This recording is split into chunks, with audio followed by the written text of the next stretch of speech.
Boa noite, professora Terezinha. Eu refiz o trabalho para a senhora, agora eu vou expor ele. E eu gostaria que a senhora me ajudasse no cronograma que eu não estou entendendo, então eu nem fiz.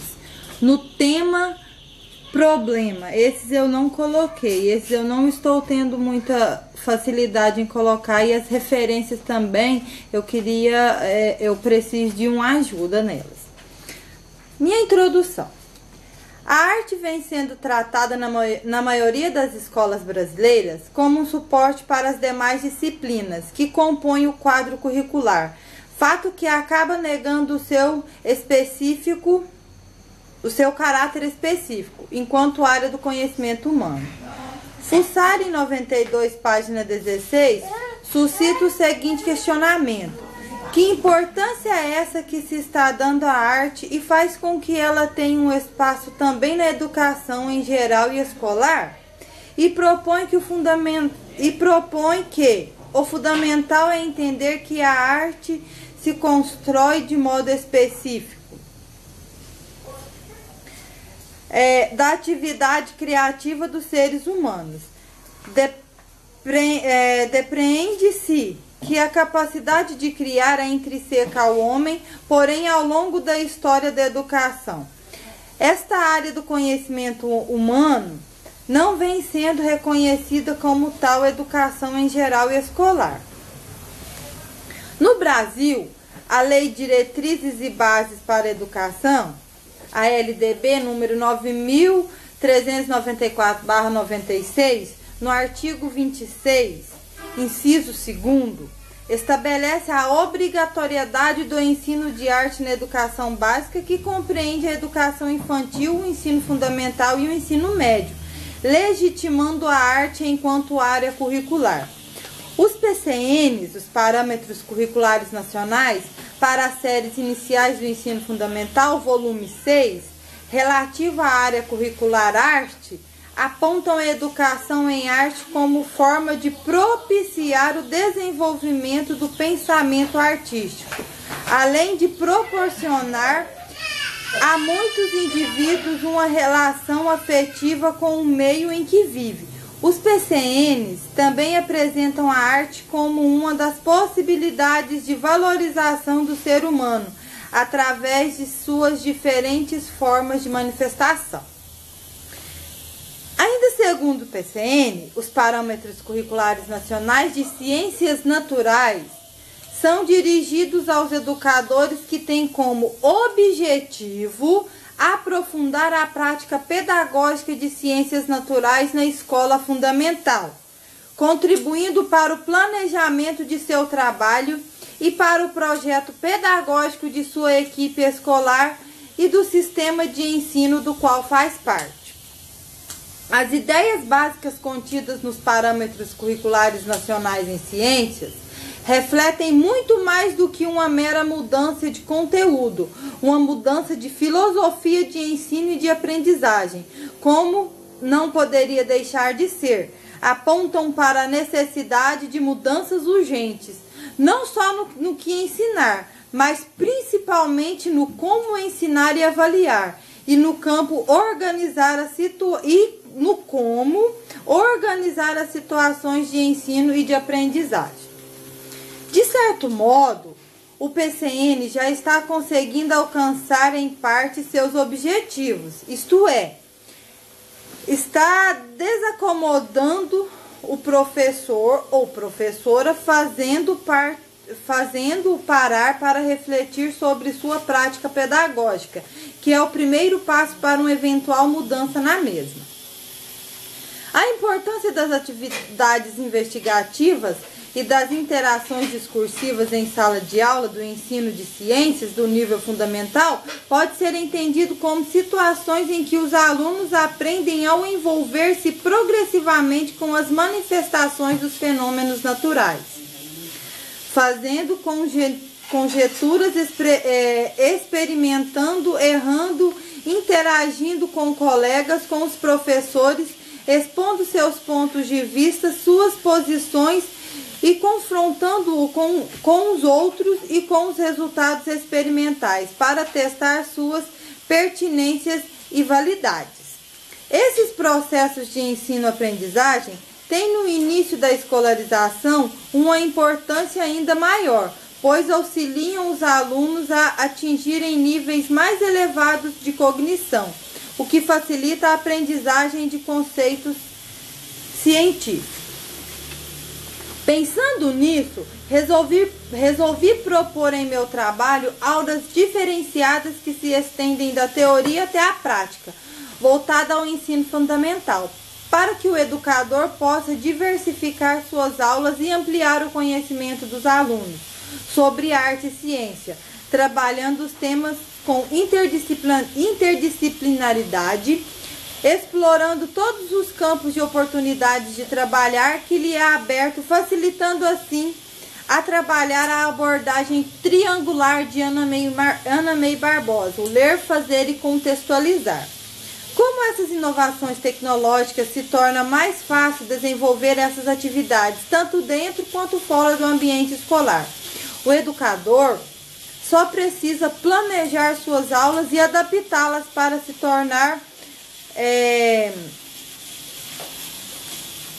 um ambiente escolar. O educador só precisa planejar suas aulas e adaptá-las para se tornar um educador diferenciado, que faz a diferença.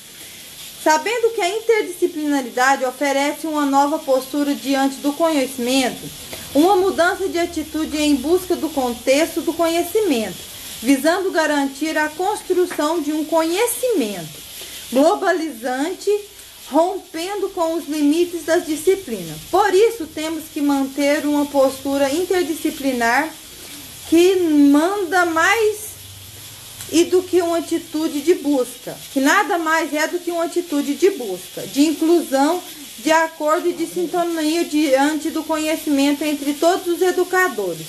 Todos ganham com a interdisciplinaridade. Os alunos porque aprendem a trabalhar em grupo, os professores porque se veem compelidos pelos próprios alunos a ampliar os conhecimentos de outras áreas. A escola porque a sua proposta pedagógica é executada de maneira ágil e eficiente, tem menos problema com disciplinas e os alunos passam a estabelecer um relacionamento de colaboração e parceria com o pessoal da equipe escolar, assim como com uma comunidade onde está inserida a escola. O meu objetivo, o geral, ampliar o conhecimento dos alunos e educadores envolvidos no projeto, obter o reconhecimento da instituição como um espaço aberto ao seu desenvolvimento integral, contribuindo para desenvolver a capacidade de criação dos educandos com respeito à criatividade e ao processo de construção de aprendizagem.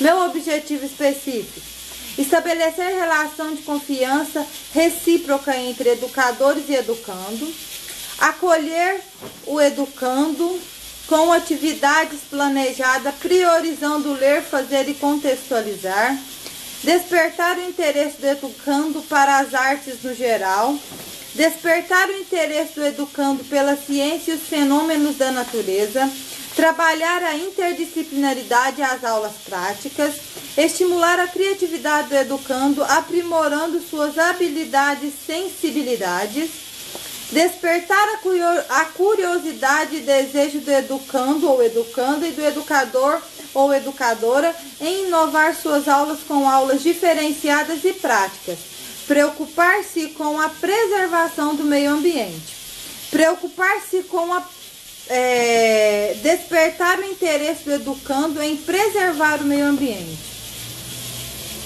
formar cidadãos mais críticos e com opiniões próprias. Minha justificativa: o professor de ciências, mais do que seus colegas de outras áreas, devem despertar nas crianças e jovens a curiosidade pelas coisas do mundo, pelos seus processos e fenômenos, fazendo o mesmo em relação ao homem e aos outros seres que habitam o planeta.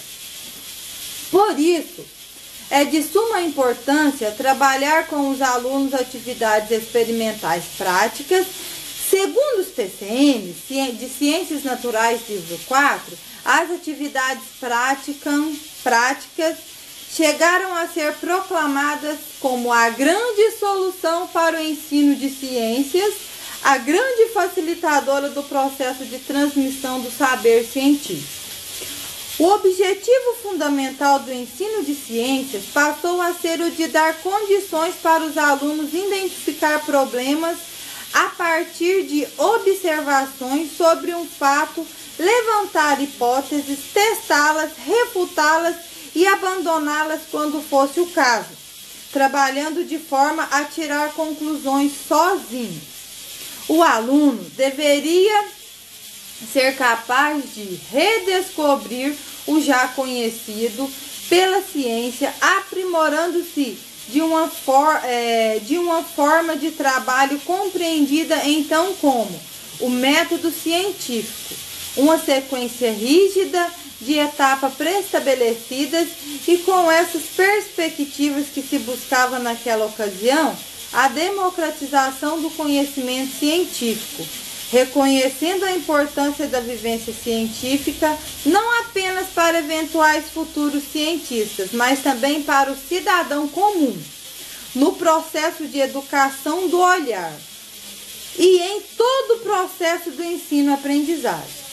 A postura do educador na mediação de leituras de imagem devem sempre partir de uma abordagem problematizadora, instigando o olhar à reflexão, respeitando as interpretações e julgamentos dos educandos ou educandas. O educador ou educadora não é dono do saber e da verdade e deve estimular e respeitar a autonomia dos educandos. A educação é capaz de desenvolver no indivíduo suas potencialidades ao permitir o pleno desenvolvimento de pessoas, seu preparo para o exercício da cidadania e qualificação para o trabalho, como previsto na Constituição de 1988, Castro, 2009. A minha fundamentação teórica. A sala de aula é um espaço privilegiado para compartilharmos conhecimento construídos pela humanidade ao longo da história. No entanto, apresentam vários problemas. Um deles é a ideia corrente nas escolas de que as crianças aprendem por repetição e memorização, por meio de uma sequência linear de conteúdos, encadeados dos mais fáceis para os mais difíceis. O ensino de ciências naturais, ao longo de sua curta história na escola fundamental, tem se orientado por diferentes tendências que ainda hoje se expressam na sala de aula. Ainda que, resumidamente, vale a pena reunir fatos e diagnósticos que não perdem sua importância como parte de um processo. Os PCNs do ensino de ciências confrontam a pedagogia tradicional e as tendências atuais do ensino de ciências. O tradicional é lápis, borracha, caneta, quadro, giz, livro, texto, pergunta, resposta, corrige, pronto. O tradicional e as novas tendências propõem aulas práticas, o ver, o pegar, o contato direto. O aluno aprende muito mais do que somente na teoria. Até a promulgação da Lei de Base e Diretrizes número 4024/61, ministravam aulas de ciências naturais apenas nas duas últimas séries do antigo curso ginasial. Essa lei estendeu a obrigatoriedade do ensino da disciplina a todas as séries ginasiais. Apenas a partir de 1971, com a Lei número 5.692, Ciências naturais passou a ser obrigatório nas 8 séries do primeiro grau. Quando foi promulgada a Lei nº 4024/61, o cenário escolar era dominado pelo ensino tradicional, ainda que esforços de renovação estivessem em processo.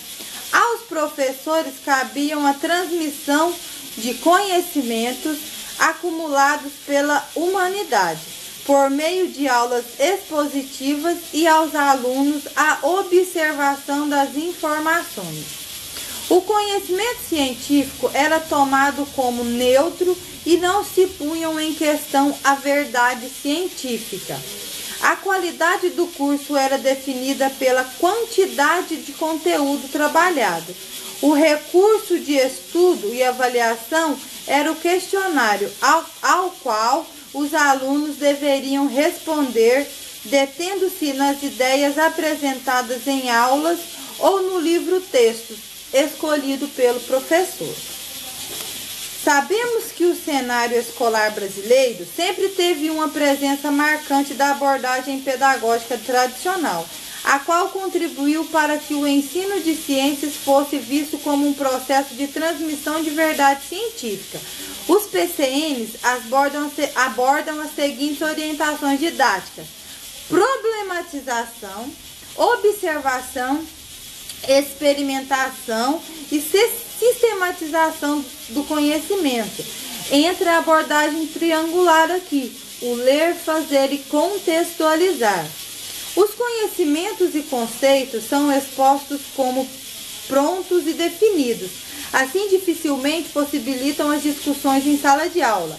Ou seja, não há espaço para discussões sobre os fenômenos, mas apenas realizações de atividades operacionais. Os conhecimentos e conceitos científicos têm cada vez mais importância para a nossa vida cotidiana, visto a rapidez com que as novas tecnologias e novas descobertas científicas têm chegado às nossas vidas. E a escola não pode negligenciar sua responsabilidade de tornar acessíveis tais conhecimentos aos estudantes. O ensino de ciência deve oportunizar os estudantes desenvolver capacidades que despertem uma inquietação diante do desconhecido, de acordo com Freire e Fondes, em 1985, página 46. O início do conhecimento, repito, é perguntar. Somente a partir das perguntas é que se deve sair em busca de respostas e não o contrário. Estabelecer as respostas com o que todo o saber fica justamente nisso. Não está dando, é um absoluto, não cede lugar à curiosidade nem a elementos por descobrir. No texto O que é Ciências, o autor Holden e Ward iniciam discutindo qual a importância da ciência e ressalta que ela não é importante somente para a formação de cientistas, pois a ciência e a tecnologia são essenciais para as nossas qualidades de vida.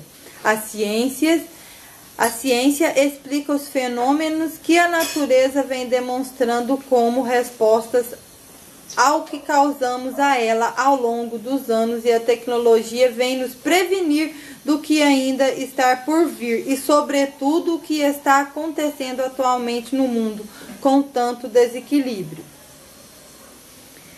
Porém, a sociedade ainda possui resistência em relação aos cientistas. Esta ideia nasce através da proposta de trabalhar de maneira interdisciplinar como um instrumento pedagógico facilitador no processo de aprendizagem e de desenvolvimento de habilidades na área de ciências de maneira interdisciplinar e contextualizada, para que os alunos passem a compreender como a ciência está presente no cotidiano. Desliga. As aulas aqui apresentadas tratam da necessidade de uma reflexão crítica sobre as práticas docentes, mostrando a necessidade de elaborar currículos voltados para a mudança nas áreas de ensino e aprendizagem, proporcionando os educandos desenvolverem sua autonomia e criticidade quanto ao conteúdo abordado na educação, possibilitando uma significação entre o que se aprende na escola e o contexto em que se vive, ou seja, o professor tem que aprender a dar valor no que o educando traz de fora para dentro, o seu contexto cultural. E hoje, principalmente cultura indígena, é algo que se tem que se trabalhar na sala de aula, na educação. Então, esse contexto cultural que o aluno traz de fora para dentro, o professor tem que aprender a valorizar. Os temas de ciência, o objetivo maior foi estabelecer relação de confiança entre escola e família e ampliar o conhecimento de mundo e de sua possibilidade de expressão, utilizando diversas linguagens da arte, contribuindo para desenvolver a capacidade de criação com respeito à criatividade e ao processo de construção da criança. Os conteúdos desenvolvidos foram voltados para aulas práticas, estando contemplando na proposta curricular da educação. A avaliação aconteceu de forma contínua por meio da observação dos diversos registros e produção feito pelos alunos. Pensando nessas inovações, peguei como base fundamental para minha pesquisa a abordagem triangular de Ana May Barbosa. O processo da abordagem triangular teve início na década de 1980 e foi sistematizada no período de 1987 a 1993, no Museu de Arte Contemporânea, o MAC, da USP. A proposta triangular de Ana May Barbosa é hoje a principal referência do ensino da arte no Brasil.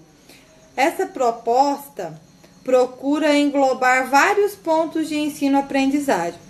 Ao mesmo tempo, entre os principais estão o ler, o fazer e contextualizar. O ler, entender o que os alunos estão vendo, apreciando, observando. É você aprender a ler, porque cada imagem, cada som, cada música, tudo, cada pessoa tem um modo de interpretar. Cada pessoa interpreta de uma forma. Então, nós, educadores, temos que aprender a valorizar e a trabalhar isso.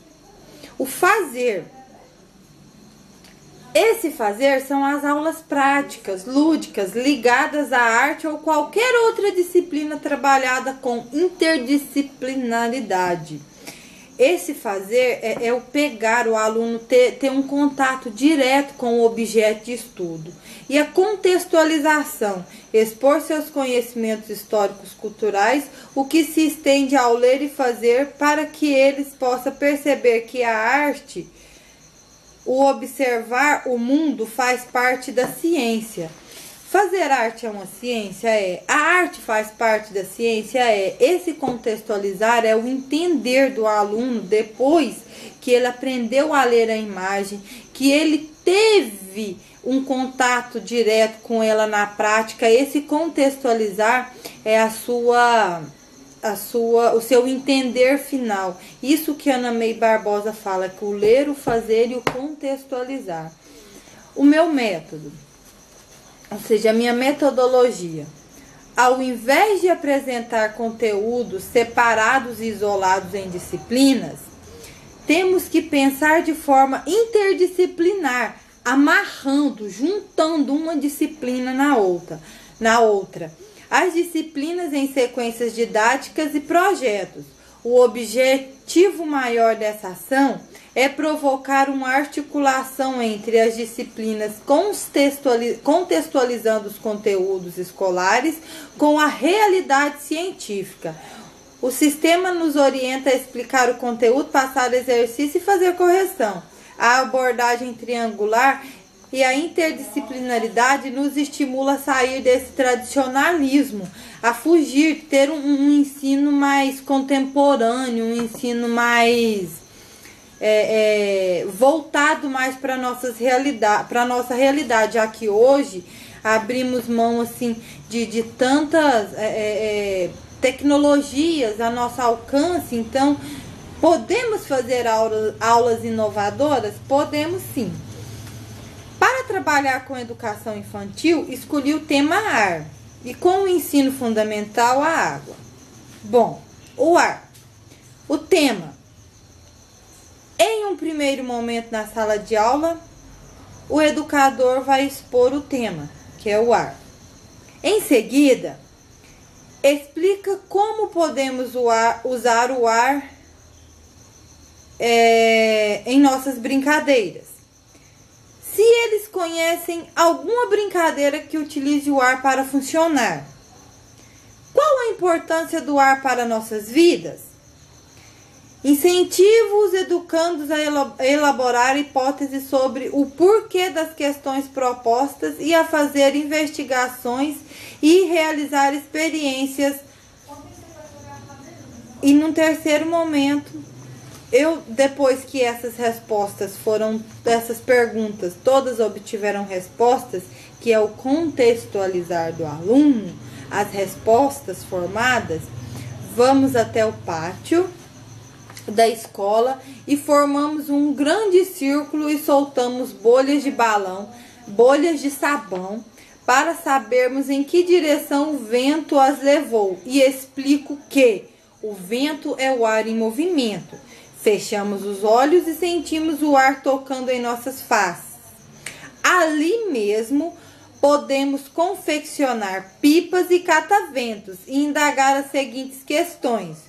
Como funciona o avião, o balão e o catavento, já que todos necessitam do ar para se locomover. Eles sabem que todos vão pelo ar. E o balão? Como que ele se locomove? O avião? O catavento, por que a bolha de sabão foi somente em uma direção? Qual a direção que o vento está soprando? Então, são todas perguntas que, ao decorrer da discussão, eles vão obter respostas.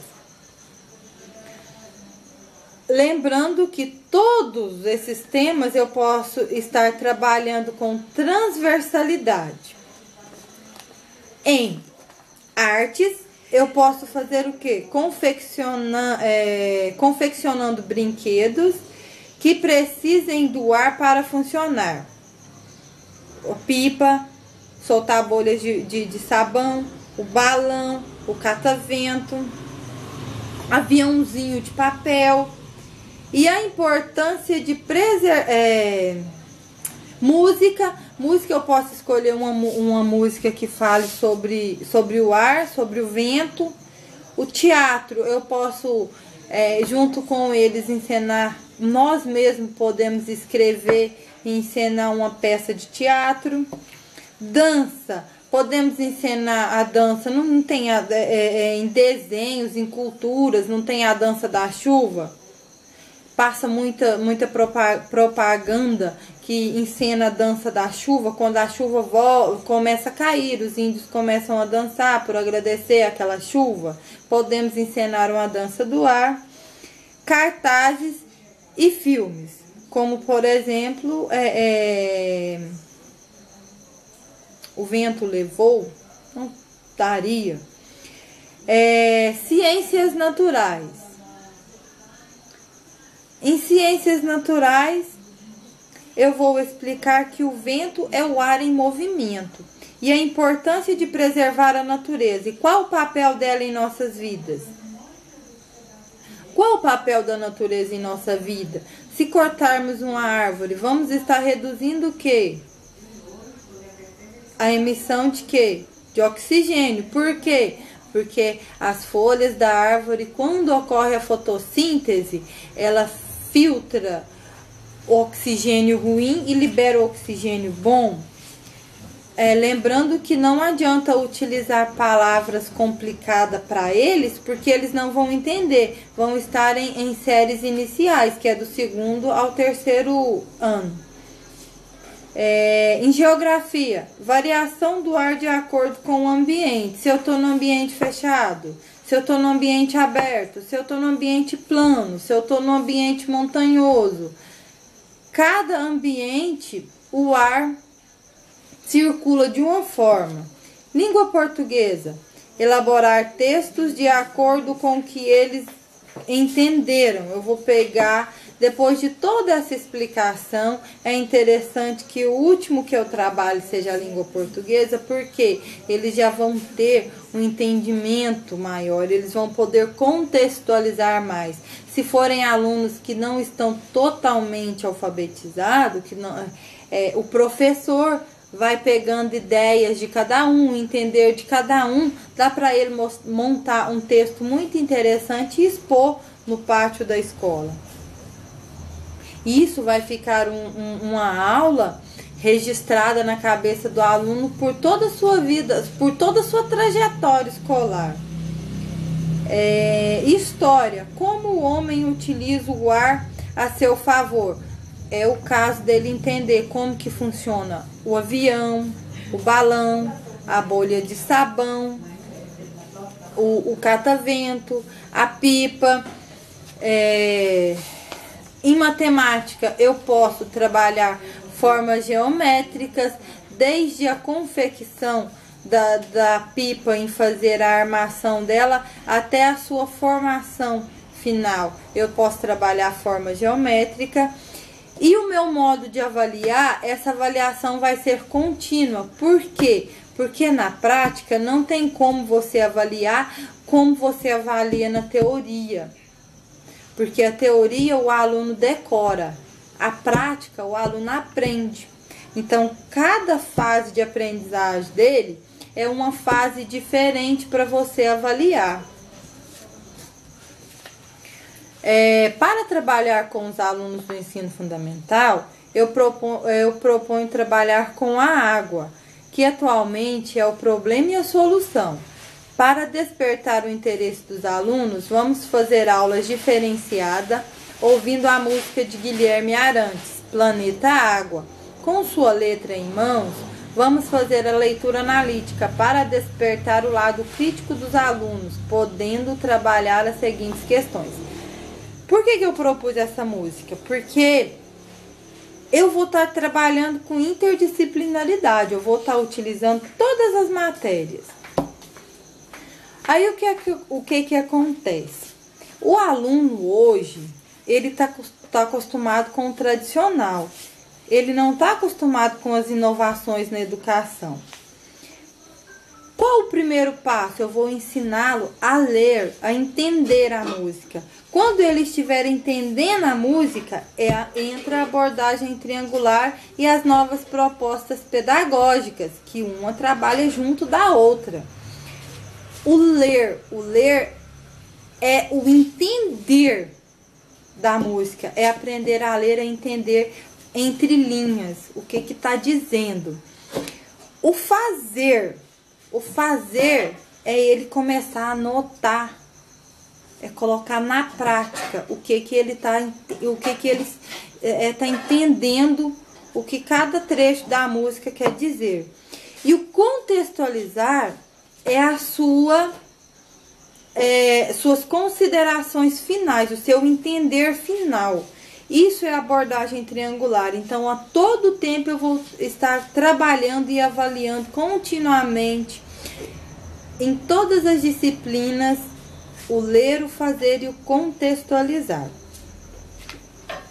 Eu vou poder trabalhar com a letra da música. Onde nascem os rios, o que eles formam, para onde desaguam, cor da água, estado da água, uma lenda cultural que hoje a cultura é obrigada a trabalhar, som, junção da água com o sol, utilização como tecnologia, se juntar água com o sol, o que forma o arco-íris, qual as formas, posso trabalhar cores. Água que nasce na fonte serena do mundo e que abre um profundo grotão. Água que faz inocente riacho e deságua na corrente do ribeirão. Água escura dos rios que levam a fertilidade ao sertão. Águas que banham aldeias e matam a sede da população. Águas que caem das pedras no véu das cascatas, roncos de trovão, e depois dormem tranquilas no leito dos lagos, no leito dos lagos. Água dos igarapés, onde ara a mãe d'água, a misteriosa canção. Água que o sol evapora, pro céu vai embora, virar nuvem de algodão. Gotas de água da chuva, alegre arco-íris sobre a plantação. Gotas de água da chuva, tão tristes são lágrimas na inundação. Águas que movem moinhos são as mesmas águas que encharcam o chão, e sempre voltam humildes pro fundo da terra, pro fundo da terra. Terra, planeta, água. Água que nasce na fonte serena do mundo e que abre um profundo grotão. Água que faz inocente riacho e deságua na corrente do ribeirão. Águas escuras dos rios que levam a fertilidade ao sertão. Águas que banham aldeias e matam a sede da população. Águas que movem moinhos são as mesmas águas que encharcam o chão. E sempre voltam humildes pro fundo da terra, pro fundo da terra. Terra, planeta, água. Esse tema foi proposto por trabalhar com interdisciplinaridade em artes, que você trabalha música, teatro, dança, filme, documentários e telejornais. Em ciências, que você trabalha água, como utilizar, para que serve, sua composição, seus benefícios, suas importâncias e onde ele está presente. Em história, que você pode pesquisar sobre os rios que cortam e banham o município. Geografia, onde nasce a nascente que abastece o seu município e onde ela deságua. Língua portuguesa, confecção de cartaz, texto expondo a temática. Matemática, contas que comparem a quantidade de água existente no reservatório de suas cidades antes e o que tem hoje. E educação religiosa, mitos, lendas e culturas. Passado o momento teórico, passamos para as aulas práticas. Aulas práticas do tema ar, que você pode expor no pátio, as experiências práticas no pátio da sua escola. Água bem precioso, por esse motivo é preciso utilizá-la de forma inteligente para evitar seu desperdício. As aulas práticas que eu proponho é arco-íris, que mostra que a luz tem cor. Água e areia, a cor é forte, o calor é forte, você prefere andar na areia ou cair na água? Cartolina grudenta, mágica ou experiência? Estufando o balão com levedo e água. Filtros, ensina a reutilizar a água. Máquina de água, transportar água de um ambiente para o outro. Esses são alguns exemplos de aulas práticas utilizando como base a água. Todas as experiências possuem materiais, como fazer, o que acontece, por que acontece. Essas experiências podem ser expostas no pátio do colégio, em uma feira científica, cujo tema é a água, sua importância e utilidade. Professora, qualquer coisa, qualquer dúvida, eu vou mandar para Lilian e peço para ela repassar para a senhora. Mas aí eu gostaria que a senhora me ajudasse no tema problema e nesse cronograma, que eu não entendi muito bem. Aí fica assim, o que a senhora vê que não ficou bom, a senhora pode mandar a ideia da senhora, que nós acatamos e trabalhamos juntos. No mais, muito obrigada. É uma pena não mandarmos vídeo mais. Boa noite.